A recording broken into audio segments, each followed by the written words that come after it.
हर खबर पर होगी आपकी पकड़। डाउनलोड कीजिए एबीपी लाइव ऐप। बिहार में 28 अक्टूबर को पहले चरण का मतदान है। मतदान से ठीक पहले रोहतास की डिहरी विधानसभा तेजस्वी यादव ने जो बयान दिया, उसके बाद चर्चा यह हो रही है कि क्या बिहार में जाति की राजनीति फिर शुरू हो गई।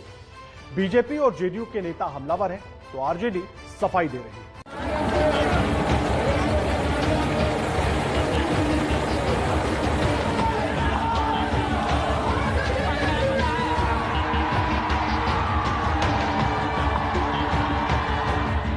मुख्यमंत्री रहते हुए अगर हम पहला दस्तखत कलम चलाएंगे तो 10 लाख नौजवानों को 10 लाख नौकरी के वादे के साथ जिस चुनावी महाभारत की तेजस्वी ने शुरुआत की थी, अब तेजस्वी उसमें जाति का जिन्न लेकर घुस आए हैं। लालू जी का जब राज था तो गरीब सीधा तार के बाबू कहा जाता है कि बिहार में बिना जाति के चुनाव संभव नहीं।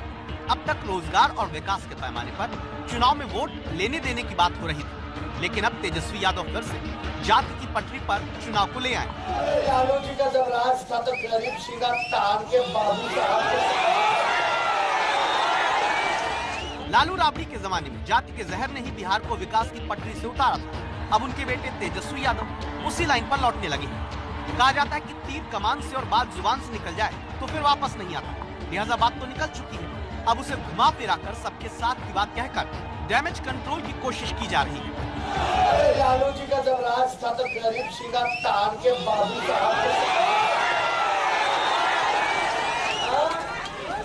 लेकिन सब लोगों को हम साथ लेंगे। जो काम करेगा कर्मचारी सम्मान मिलेगा, जो गलत काम करेगा सजा मिलेगा।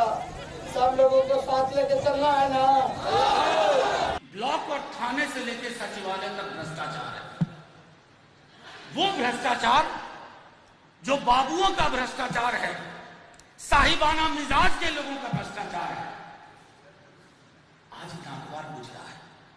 कुछ लोग इसको स्पिन डॉक्टर्स स्पिन दे रहे हैं कि किनको कहा, अरे भ्रष्ट बाबुओं और साहिबाना मिजाज के अधिकारियों के लिए कहा गया।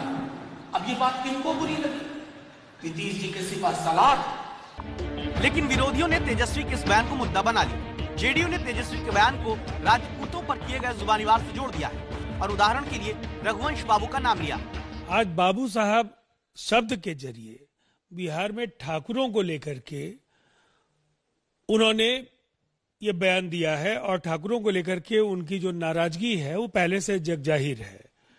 इसलिए कि जिस तरह से रघुवंश साहू को जीवन के आखिरी क्षण तक यंत्रणा और अपमान के जरिए उन्हें असमय मौत की गोद में सोने के लिए विवश किया गया, उनके मरने के बाद भी उनके खिलाफ अनेक बातें उनकी पार्टी के नेताओं ने कहे। आपको बता दें कि तेजस्वी के पिता और बिहार के पूर्व मुख्यमंत्री लालू प्रसाद यादव ने भी जातीय समीकरण को बैठाने के लिए भूरा बाल साफ करो का नारा दिया था। भूरा बाल यानी भूमिहार, राजपूत, ब्राह्मण और लाला। बाबू साहब वाले बयान के बाद लालू का पुराना बयान चुनावी मार्केट में आ गया है।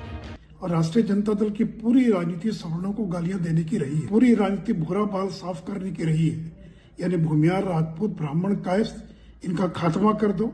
और जिनके बल पर पूरी राजनीति करते रहे, आज फिर से ये बिहार को जात पात में बांटना चाहते हैं। जीतन राम मांझी ने तो राजपूत सम्मान से जोड़ते हुए तेजस्वी से बयान पर माफी मांगने की बात कह दी। मांझी ने लिखा, जीतन मांझी के रहते किसकी हिम्मत है जो वीर राजपूतों की छाती पर लात मार दे।